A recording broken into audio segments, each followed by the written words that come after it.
The power of storytelling. Have you ever thought about how much we can learn from other people?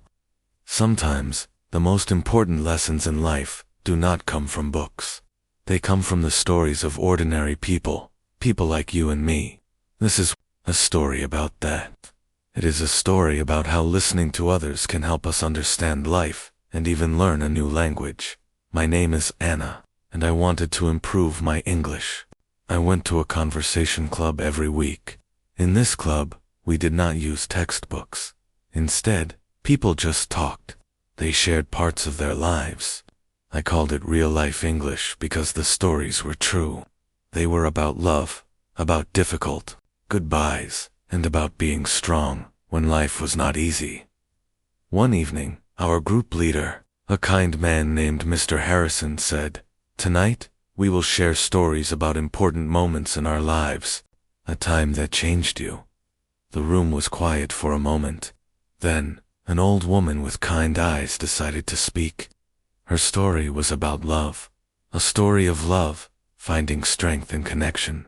Her name was Alina. She sat next to her husband, Marco. They held hands while she spoke. "Marco and I were married for 50 years, Alina started.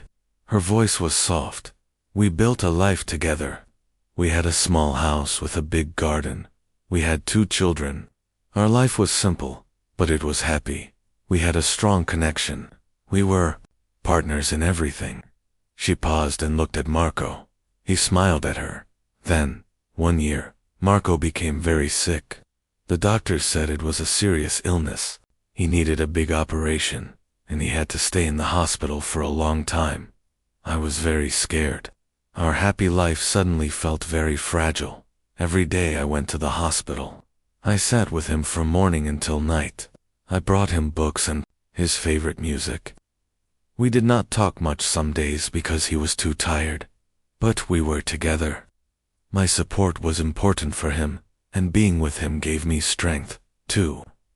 The most difficult part, Alina continued, was the feeling of being alone, even when I was with him. The doctors talked about medicine and operations. Our children were worried, but at night, in our quiet house, I felt the weight of it all. I wondered if our life would ever be the same. One evening Marco was feeling a little better. He held my hand. He looked at me and said, "Alina, we have always faced challenges together. This is just another one. Your love is my best medicine." His words gave me so much hope. Slowly, he started to get better. The recovery was long. He had to learn to walk again. I helped him every day. We took small steps in our garden. It was like learning to dance again.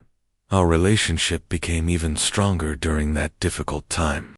We learned that true love is not just about the happy moments. It is about holding hands during the storm. It is about being a team. Our love was our resilience. It helped us bounce back from a very hard time.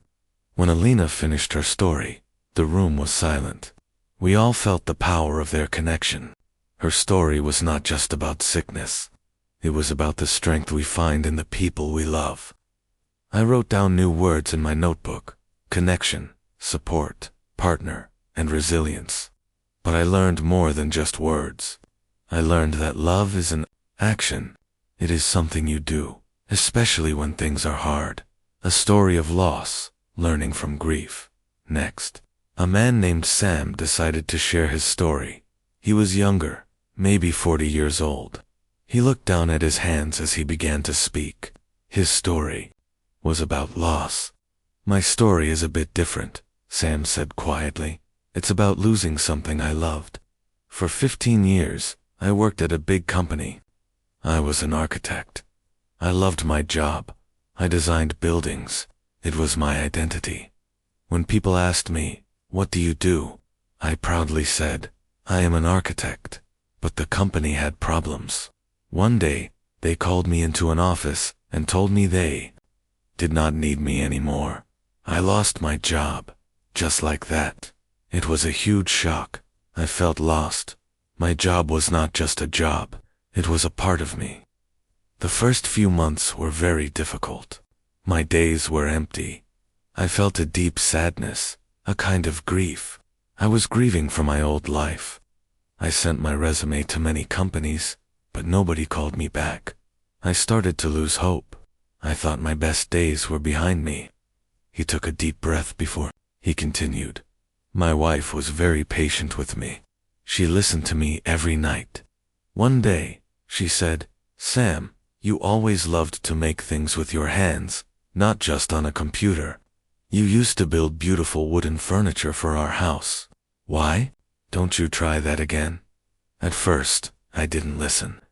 I wanted my old job back, but one afternoon, I went into my garage.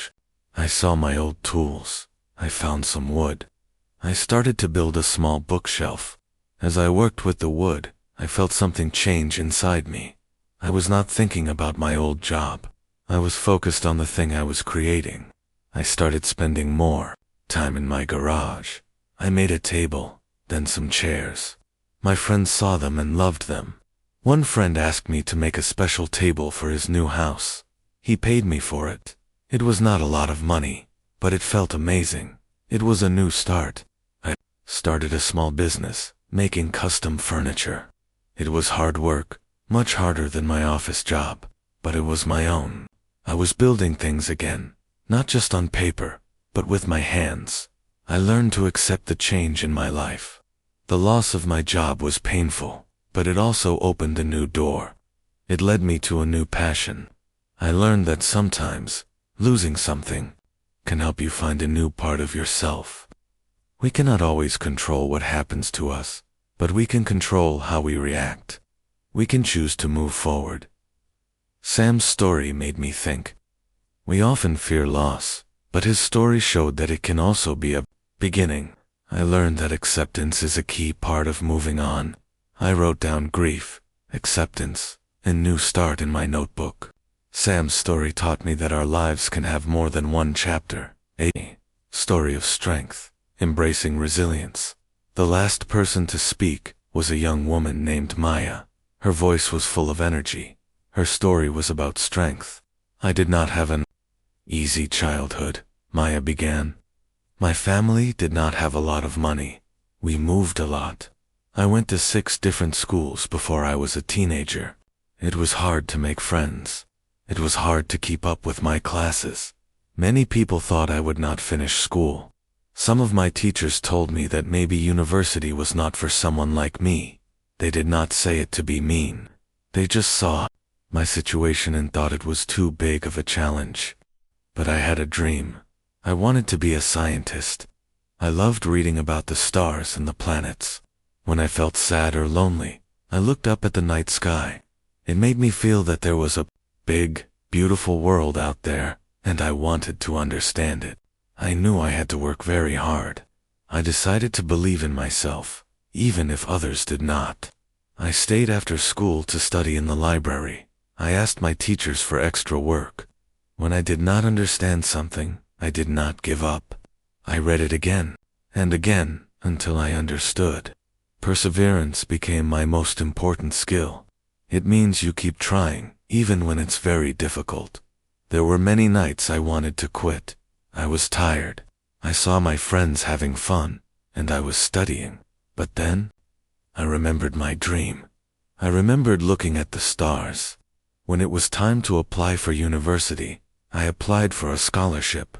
I wrote about my life and my dream to study science. I did not know if it was good enough. But a few months later, I received a big envelope in the mail. I got the scholarship. It was the best day of my life.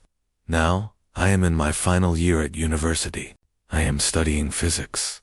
It is still a challenge, but I am stronger because of my past. I learned that strength does not come from having an easy life. It comes from overcoming the difficult parts. It comes from self-belief. Maya's story was so inspiring. She showed us that our past does not have to decide our future. Her strength was quiet, but powerful. I added strength, perseverance, and self-belief to my list of words. Her story was a reminder that we are all stronger than we think. The importance of shared experiences. That evening at the conversation club changed me. I listened to 3 very different stories. Elena's story showed me that love gives us strength. Sam's story taught me that loss can lead to new beginnings. And Maya's story showed me the power of believing in yourself. These were not just stories. They were life lessons. They were real. As I walked home, I thought about my own life. I thought about the people I loved. I thought about the difficult times I had. And I thought about my own strength. Learning English was the reason I went to the club. But I was learning so much more than a language. I was learning about the human experience. These stories connected us. We were all different people, from different places, but we all understood love, loss, and strength. Sharing our stories is important. It helps us feel less alone. It teaches us things. It inspires us. So, what is your story? What important moments have changed you?